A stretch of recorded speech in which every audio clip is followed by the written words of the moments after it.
Welcome back sa ating channel. Naging mainit nga no sa hindi umano sa mundo ng social media. Tila bistado na nga ang buhol-buhol na kwento sa 50 million luggage na ito na napunta nga kay Senador Raffy Tulfo na talagang binatikos nga ng maraming netizen.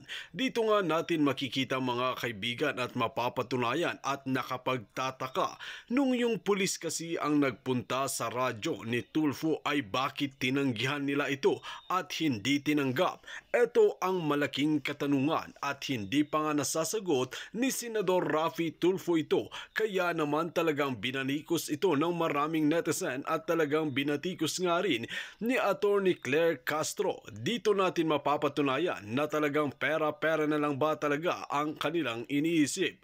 Dagdag pa nga ng maraming netizen. Si Senador Raffy Tulfo pala ay madaling makalimot sa usapang pagganito ang tao. Pinsan na rin ito ng taong sinungaling. Dapat pala si Senador ang hamunin natin na sumalang sa lie detector test. Nasanay kasi siya ng pambubuli sa show niya. At ngayon Senador na siya. Tila lalong lumala ang ugali niya. Sana imbis na demanda sa mga vloggers na umaatake sa kanya ngayon, magmuni-muni muna siya. Wake up call na ang pangyayaring ito para magising na siya sa katotohanang marami na siyang nagagawang pagkakamali sa buhay niya. Sobrang daming inconsistency talaga ng 50M luggage na yan. Ang sabi ng iba ay scripted daw. Well said and excellent analysis, Attorney Claire. Keep it up. Di dapat ibigay ang reward sa asawa ng magnanakaw. Ibigay sa tunay na informant. Idemanda ang salarin dahil mukhang gawain nila yan sa airport para ituro rin ang mga sabwatan ng security personnel dyan sa paliparan. Di nila ginagawa trabaho nila. Well mga kaibigan, para nga sa karagdagang impormasyon, panoorin nga natin ang buong video. At kung bago ka lamang sa aking channel, huwag kalimutan i-click ang subscribe button at notification bell para lagi kang updated sa ating mga bagong video. At para sa solid viewers natin dyan, maraming salamat sa walang sawang pagsuporta. Nagnakaw ng maleta na may laman na 50 million worth ng mga luxury items. Hindi natin kinakitaan si Senator Raffy Tulfo rito ng panggagalaiti dun sa gumawa ng krimen. So panoorin natin itong video na ito. Hindi nyo agad-agad na gawa ng paraan na maisole. Until no yung mapanood nyo po yung video namin. Ayun. Sabi niya po, naghintay pa po siya sa NAIA kung baka po may dumating po na may-ari. Tapos ang sabi niya po, nung wala na, ilang minuto po siguro siya nagantay doon. Balak niya daw po atang puntahan, kaso natakot po baka daw po siya dakpin agad ng pulis po. Di ba Senator Raffy Tulfo, kapag ramdam mo na nagsisinungaling yung taong kausap mo, hinahamon mo ng lie detector test? Di ba Senator Raffy Tulfo, kapag nararamdaman mo yung tao nagsisinungaling sa mga sagot niya at hindi mo magustuhan yung sagot sa mga tanong mo, hinahamon mo na magpa-lie detector test? Ba't dito hindi ka naghamon ng lie detector test para malaman mo kung totoo yung sinasabi niyan? O turo yan ng abogado nila? Di ba? Although ako, ayoko naman na nagpapa-lie detector test. Pero still, sabi ko nga, kakaiba kasi yung treatment dito ni Senator Raffy Tulfo. Kapag ka medyo hindi ka panipaniwala yung mga sagot, hinahamon niya ng lie detector test. Dito hindi. Ang lumanay talaga ni Senator Raffy Tulfo. Are you willing to undergo a polygraph test na para patunayan na ikaw hindi nagsisinungaling? At kapag lumitaw na nagsisinungaling ka sa lie detector test na yan, ipapakontem ka namin at makukulong ka sa baba. Masyado pong maantag doon. Masyado pong matatakutin siya. Maano po yung ano niya po. Okay. Mahina po yung loob. Ano matatakutin? Ano matatakutin? Dito hindi na alam ni anak kung ano yung sasagot. Hindi niya masabi kung matatakutin yung tatay niya o hindi. In the first place, hindi matatakutin yung tatay mo. Hindi natakot kunin yung maleta ng iba. Tapos sasabihin nyo ngayon, matatakutin? In the first place, ang hina ng loob niya na harapin yung kanyang obligasyong isoli yung maleta. Pero ang lakas ng loob niya, kumuha ng maleta ng iba. This is a hallmark of a conman. Delikado maging family driver ito. Delikado din maging taxi driver ito. Dahil pag may naiwang gamit, baka hindi isole. Sa kaya dapat nabigyan to ng leksyon. Dapat nabigyan ng leksyon ni Senator Raffy Tulfo. Dito hindi nabigyan ng leksyon. Hindi na nakilala, hindi alam ang pangalan. Walang pag-iimbestiga na kumpleto. So paano ngayon yan kung nasa airport pa yan, pag-alagala? Sigurado ka hindi niya uulitin ulit ito? Hintay po namin yung may-ari nito, si Maricor, and siya lang po ang nakakaalam nitong code. Merong code dito. However, kung talaga may intention, bad intention sila, kahit na nung tibay ito, madali naman ito butasan, martilyuhin, di ba? Gumawa ng screwdriver o grinder, mabubuksan to. And sa akin pong pag-examine, wala po ako nakitang mga scratches to indicate na they were trying to force open this. Oh, ito na naman tayo. Gina-justify na naman. Lumalabas, mabait pa yung nagnakaw ng maleta kasi hindi binuksan yung maleta. Kahit sabihin mong hindi ang binuksan yung maleta, the mere fact na kinuha niya yung maleta, mali na, masama na. Di kailangan i-justify yung hindi pagbubukas ng maleta. At may intensyong isole. Eh bakit nagtagal pa? Kung hindi pa nakita yung mukha sa TV at hindi nakita yung mukha sa news, hindi pa kikilos. At tumutugma sa sinasabi ni attorney. Oh, may mga gasgas to, pero gasgas ng kalumaan. Siguro di ba? Sa pagsakay-sakay sa aeroplano, paglagay sa overhead bin. Kailangan mabuksan ito. Sa harap nila, sa harap natin, sa harap ng buong mundo na makakapanood. Dapat yung mga sinabi niya on air, nandito lahat. Anong trabaho po ni Mr. Ma'am? Taxi driver po, sir. Ang bait talaga ni Senator Raffy Tulfo sa sitwasyon na to. Kakaiba ka talaga. Hindi ikaw yung dating Senator Raffy Tulfo na nanggagalaiti sa taong masasama ang ginagawa. Matagal na ho siyang taxi driver. Ano ho siya sa NAIA? Nagkukontrata or? Siguro po may inihatid na pasahero kasi marami po siyang inihahatid dito po sa compound namin. Asan po kayo nakatira ulit mo? Sa Kulyat po. Di ba, kapansin-pansin, ang ingat-ingat ni Senator Raffy Tulfo na mabanggit yung identity ng tao. Di niya tinanong yung pangalan. Mr. lang. Samantalang sa ibang mga vlogs niya, talagang yung mukha, nung nirereklamo, pangalan, kahit nga mga teacher na gusto niyang pagalitan, tinatawagan, pati mga pulis na gusto niyang pagalitan, tinatawagan. Minsan yung mga mukha, naka-post. Talaga makikita sa programa niya. Kaya yung iba, napapahiya. Diba? Normally, yun naman yung programa ni Senator Raffy Tulfo eh. Makukuha niya yung hustisya, pero ipapahiya muna yung nirereklamo para makuha niya yung hustisya para doon sa kabila. So dito hindi. Wala siyang tinanong anumang identity ng taong nagnakaw ng maleta. Tulad dito, yung pangalan ng pastor at ng teacher, ibinilandra. Pati mga mukha nila, ipinakita.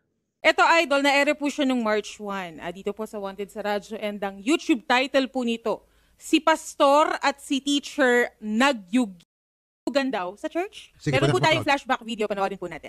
Pinagbibintangan kayo ni Jade na kabit daw kayo ng kanyang mister. Opo, sir. Baka naman ma'am, meron silang ebidensya. Yun lang pong ginawa nilang video ng anak po niya, sir. Ano po yung tungkol sa anak niya? Nakita daw po na kami nung anak niya na nagtalik doon sa loob ng kids room po, sir. Ano yung nakita mo? Pwede ba mas maganda mas manggaling sa iyo, eksakto? Pumatong po, yung babae kay daddy. Bumatong ang babae kay daddy. Opo. Pumatong daw yung babae, tapos nagkumot daw silang dalawa nang nakapatong yung babae. Tapos po, nakita daw po niyang nagyuyugan. Ma'am Elaine, lie detector test po namin kayo. Okay sa inyo? Opo, sir. Baka may pasensya natin doon. Opo. Okay. Kasi madalas po sir, marami yung nagpa-flight papuntang Mindanao. Kaya siya po yung siniservice. Kasi nga po, on air, we discuss about the reward at nabanggit doon, kung sino nagsoli nito, merong 1 million peso reward. Kung ano po nasabi doon sa show, it must stick. Teka lang, hindi naman kasi yan yung promise hindi yan yung kondisyon. Ang sinabing kondisyon ni Atty. Villamor, ibibigay yung reward dun sa makapagtuturo hanggang sa magkaroon ng kaso or masampahan ng kaso. Bakit binabago ni Senator Raffy Tulfo pabor dito sa kamag-anak or pamilya nung nagnakaw ng maleta? Sige, balikan natin kung ano yung kondisyon. Reward pa, baka Bigyan pa siya ng reward. Siya ng reward. Oh, kita mo, bibigyan ka pa ng reward, lalaki ka, 500,000. Paano yung mga protector niya sa airport? Baka kulang po. Kulang pa 500. But anyway, joke lang. Dapat di ka binibigyan ng reward yan. Malinaw si Senator Raffy Tulfo.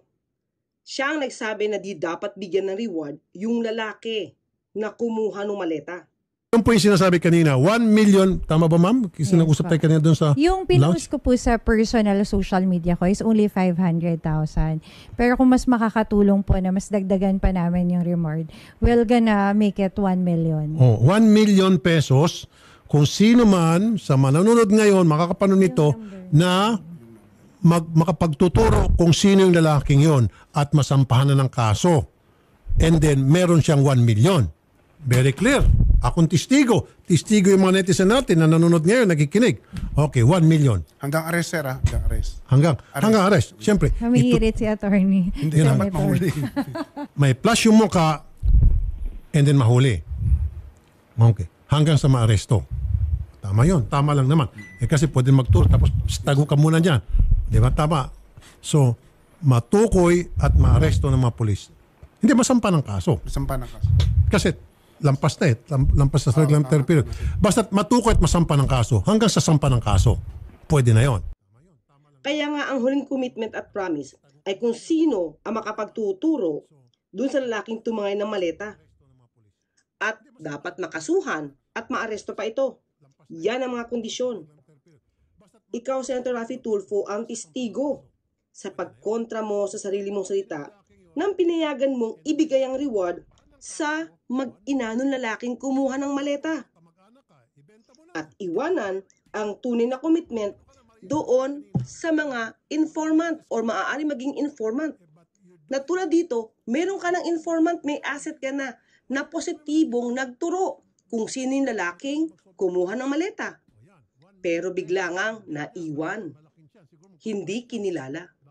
At lahat ng reward, ibinigay pa dun sa mag-ina nung lalaking kumuha ng maleta. Masusunod, whether they like it or not. Nasabi ko sa show, with their permission, at sinabi naman mismo na kapag naisoli ito, kunya ni Mr., no questions asked, walang kaso, 1 million. Galing sa kanila yon. O, hindi mo man lang sinaalang-alang yung damdamin ng magbibigay ng 1 million?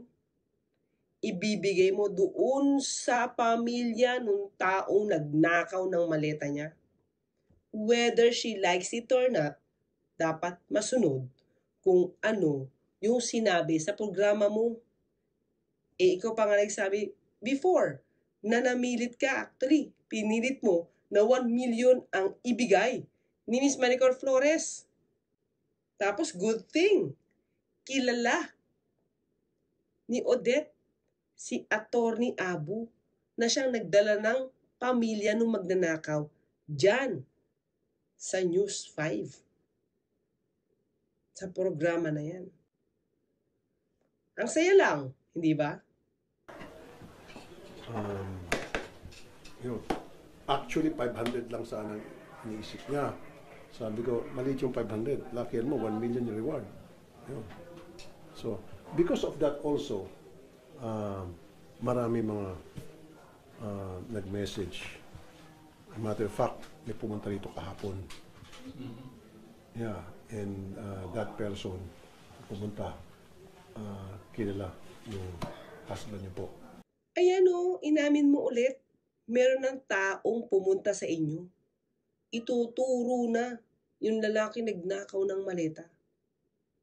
Tapos sabi nyo, ready na kayo magsampa ng kaso. Diba yun yung kondisyon nyo?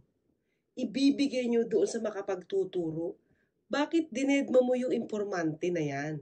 So, totoo ba talaga may informante?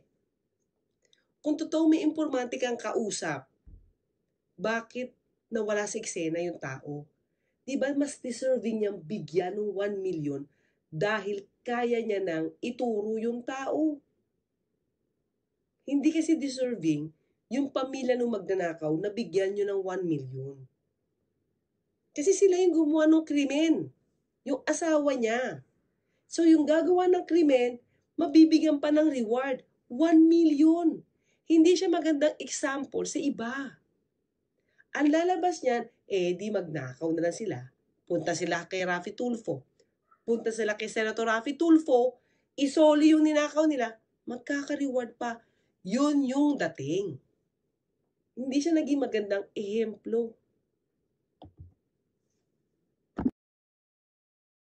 Pero sir, kami na po kasi naka-agrabyado sa kanila. Buti pa yung bata. Alam niya yung salitang delikadesa. Alam niya kung kailan dapat at kung kailan hindi. Alam niya na hindi sila entitled dun sa award, sa reward na 1 million pesos. Pero yun nga. Hindi ba? So mangyayari dito, yung tatay niya, never magsisisi yan sa ginawa niyang pagkuha ng maleta. Dahil kung hindi sa pagkuha niya ng maleta, hindi sa pagtangay niya ng maleta, hindi sila magkakaroon ng 1 million pesos. Diba? Mas sumaya pa yung buhay nila dahil sa pagnanakaw na ginawa ng tatay nila. Ano hustisya meron doon?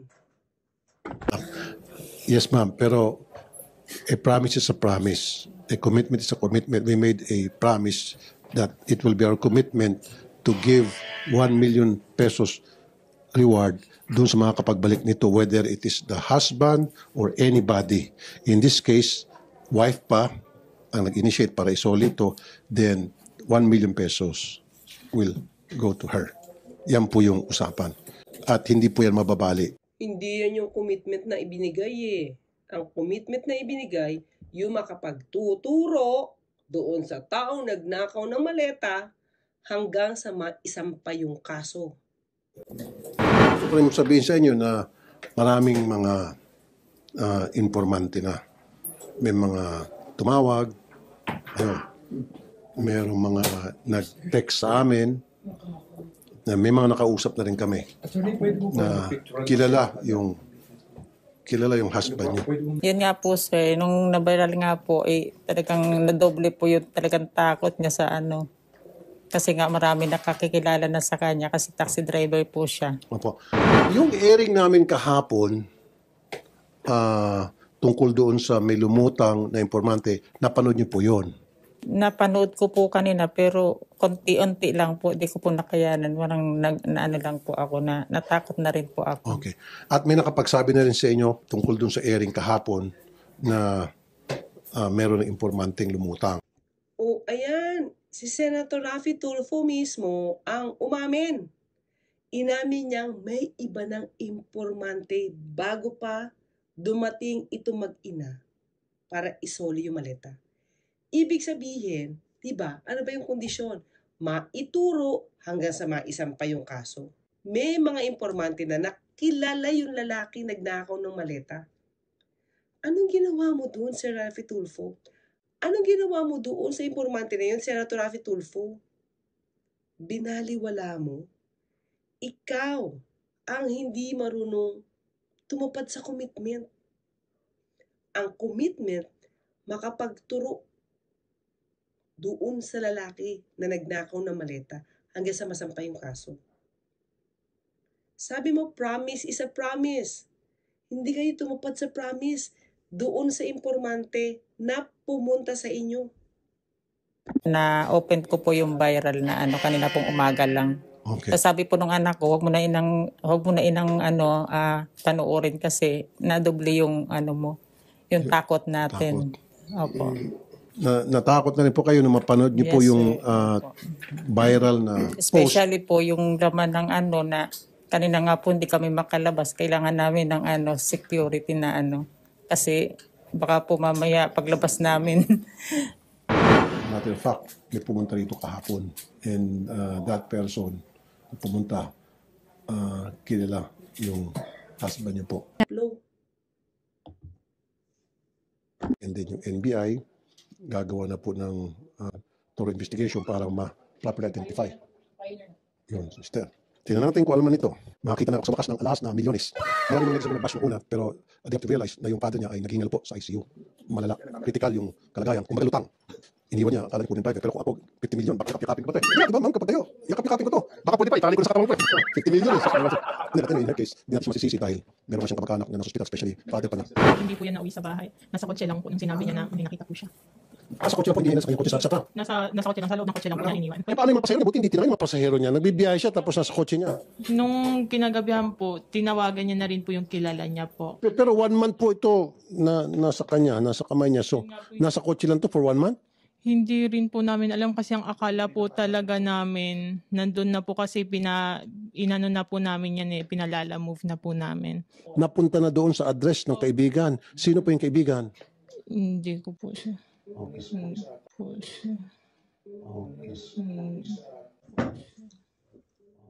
Pansinin dito, hindi alam ang sagot dito. Kaya ang unang tumingin kay Attorney Abu ay yung asawa nung nagnakaw ng maleta. At pagkatapos, yung anak na hindi rin alam ang sagot, tumingin din kay Attorney Abu. Parang ang sinasabi, ano to? Di ko alam ang sagot dito. Hindi ko po siya. Yung pulis po na, hindi ko po siya. Kaya may nag-coach. May sumagot. Pulis ata. Yung pulis po na... Diba? Teka lang, dapat no coaching of witness ang dating dito. Kung totoo ang sinasabi. So, pagtingin mo ngayon kay Attorney Abu, nagbigay siya ng sagot. Yung pulis po na... So, anong sagot ngayon ng anak? Yung pulis, yung kaibigan. So, di ba hindi na naman nagtugma yung kanila sagot? Kasi sinabi na Attorney Abu sa start nitong video na to na yung pulis ay kamag-anak nila. Opo. On the same day, the same night, may kinausap siyang pulis na kamag-anak. Okay. Para patulong i-turn over. And then, tapos ngayon, hindi kilala ni anak kung sino yung pulis. Di alam yung pangalan. Di niya kilala. At hindi niya alam kung kanino niya pinadala yung maleta. Through Lala Move. So kinuha niyo ito dun sa pulis. Ano pong ginawa niya nung napalala mo po sa kanya? Kinausap ko po yun ko po. Kinausap ko po siya kung bakit. Ayan tayo ulit ha. Ayan na naman. Ang sabi niya, kinausap niya yung pulis. Kung kanino siya nagpalala move. Ba't sabi niya kanina, hindi niya kilala?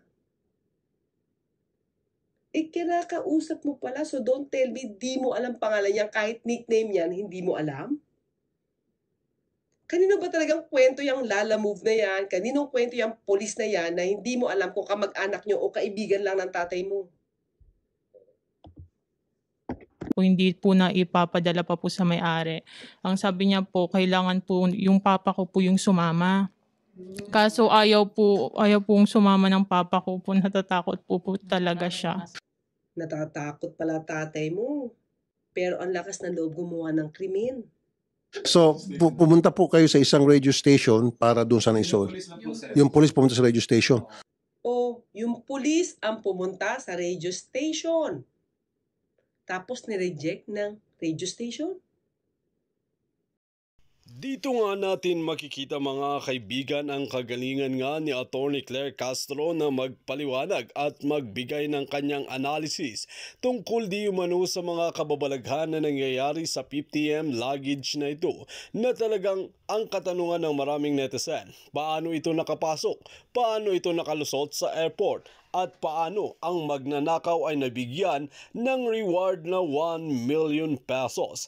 Dapat itong si Senator Raffy Tulfo ay imbestigahan na rin. Ito ang banat ng maraming netizen. Well mga kaibigan, kung kayo ang tatanungin ano ang inyong mga opinyon, just comment below sa ating comment section at ating pag-uusapan.